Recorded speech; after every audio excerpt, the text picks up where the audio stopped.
नमस्कार, आप सभी का स्वागत है आपके अपने इस चैनल ऋषि ज्ञान माला में। तो आज हम अध्ययन करने जा रहे हैं हिंदी व्याकरण का प्रथम अध्याय भाषा। भाषा क्या है? अगर हम सरल शब्दों में कहें तो अपनी बात को दूसरों तक पहुंचाने के माध्यम को भाषा कहते हैं। तो भाषा की परिभाषा को समझ लेते हैं।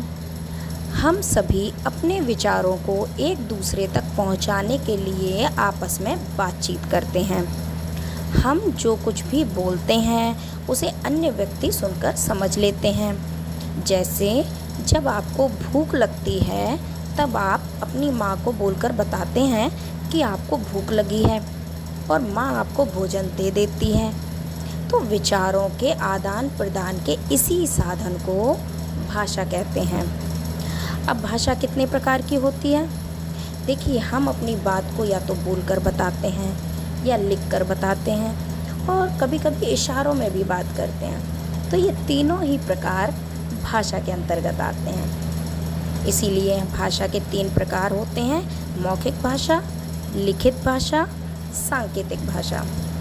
मौखिक भाषा जिसे हम बोलकर बताते हैं, लिखित भाषा जिसे हम लिख कर बताते हैं जैसे पत्र द्वारा, सांकेतिक भाषा जैसे हम किसी को इशारों में बात करते हैं। जैसे आपको भूख लगी होती है तो आप अपनी माँ के सामने पेट पर हाथ फेर के जाएंगे और माँ समझ जाएगी कि हाँ, पेट खाली है, भूख लगी है।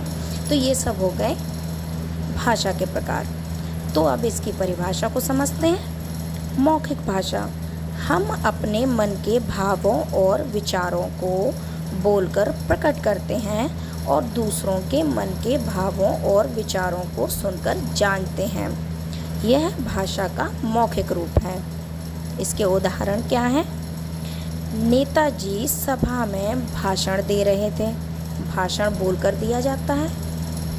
श्रोतागण सुन रहे थे। श्रोता सुनेंगे, जब नेताजी बोलेंगे तो श्रोता तो सुनेंगे ही ना। तो ये हो गया मौखिक भाषा के उदाहरण।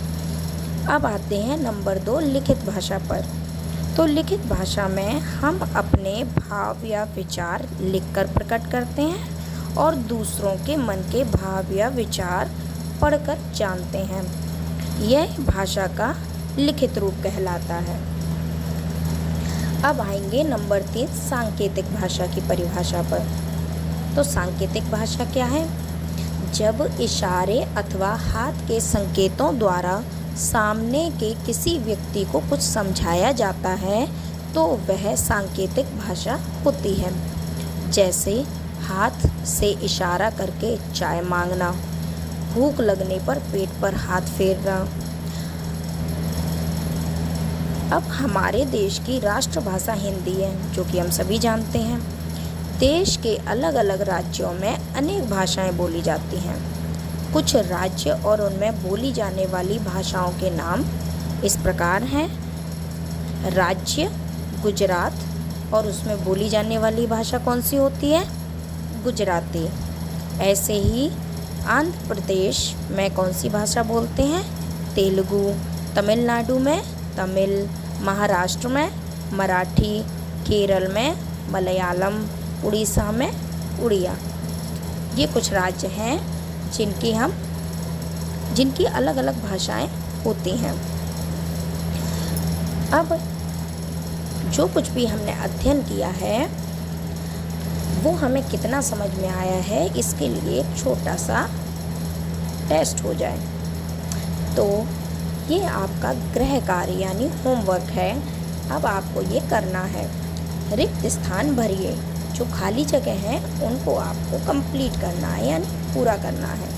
नंबर 1, भाषा के डैश रूप होते हैं। कितने रूप होते हैं? अभी बताया था ना। नंबर 2, तेलुगु भाषा किस राज्य में बोली जाती है? नंबर 3, हमारे देश की राष्ट्रभाषा डैश मतलब क्या है? और नंबर 4, महाराष्ट्र में कौन सी भाषा बोली जाती है? सरल है ना, कर लेंगे ना। ओके, आज के इस विषय को यहीं समाप्त करते हैं। आशा करती हूँ कि आप सभी को मेरा यह प्रयास ज्ञानवर्धक लगा होगा। अगर लगा है तो कृपया इस चैनल को सब्सक्राइब करिए और ज़्यादा से ज़्यादा लोगों में इसको शेयर करिए। धन्यवाद।